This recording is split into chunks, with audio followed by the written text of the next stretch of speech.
I am Shakithia Lecky, and I'm a senior at Fort Valley State University, currently taking research method class with Dr. Claire this spring semester. My research proposal is on mental ill inmates living in prison. I am currently standing in front of one of Georgia's 34 state prisons.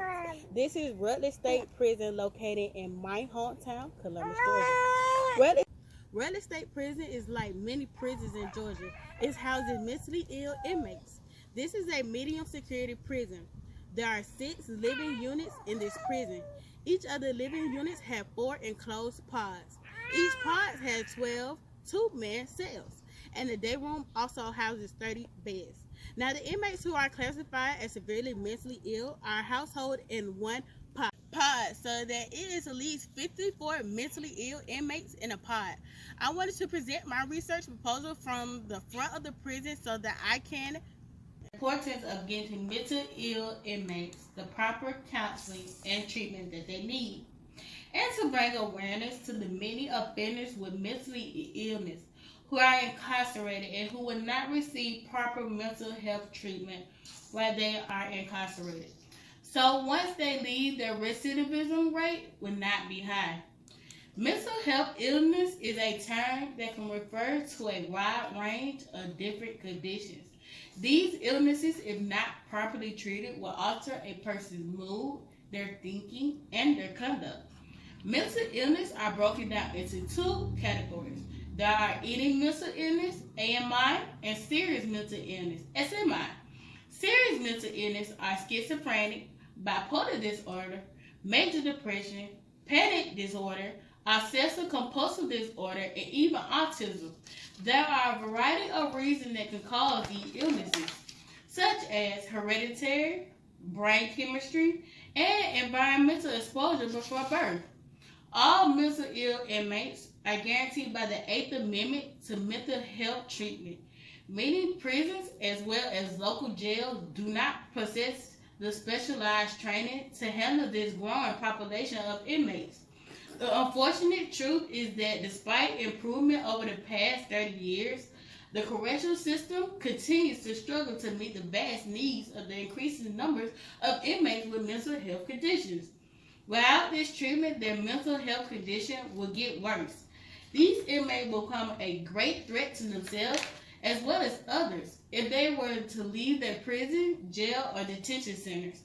I propose to use a stratified sampling to determine the group of participants that should first survey and then follow up with a one-on-one interview.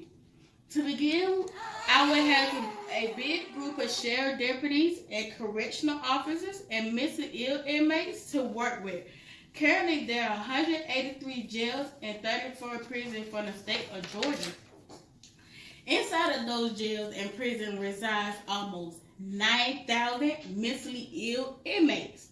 From the list, 10 male prisons should be randomly selected and 2 female prisons should be selected, along with 60 jails. Once the locations are narrowed down, the survey will be given. At that time, if there are any officers or inmates who do not meet the requirements, they will be taken off the list. Then once any of the people who do not meet the requirements are weeded out, that will be followed up with one-on-one interview. This is Milton, who has conducted a one-on-one interview about his mental illness and his time at a local jail here in Georgia. His story is typically of many inmates suffering from mental illness. When the survey is given to each group, it will be measured at the Likert scale. The officers will have a basic yes/no question, while the survey ill inmates had a 4-point scale with their answer options such as always, often, sometimes, and rarely. Because of all the surveys and questions begins, the first thing that has to happen is for the research group to get informed consent from everyone participating. The informed consent will explain how the research and their participation is voluntary and anonymous, and will remain anonymous. To keep everything anonymous, those who participate will be given a research number, and their number will be used throughout the research on any research that is collected.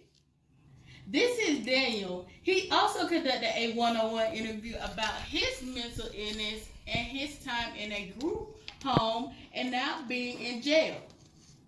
In conclusion, with the shutdown of so many health facilities, many of our loved ones with mental health history now find themselves not receiving proper diagnosis, proper counseling, nor proper treatment. Many of them are also coming face to face with our local law enforcement on the streets, and unfortunately, many times these encounters do not end well for the mentally ill person. As a society, there needs to be more down. Starting with families, we need to ensure that our loved ones are getting to the clinics and hospitals to get treatment and counseling. We cannot give up on them. Local law enforcement, they are usually the first line defenders who will come into contact with our loved one. All local law enforcement must receive training on how to recognize someone with mental illness as well as interact with someone who has mental illness. Just like there was a hostage situation, the police will call in a hostage negotiator. The same method should be used with those suffering from mental illness. Call in someone who has the training to talk them down. Don't just fire and say you fear for your life.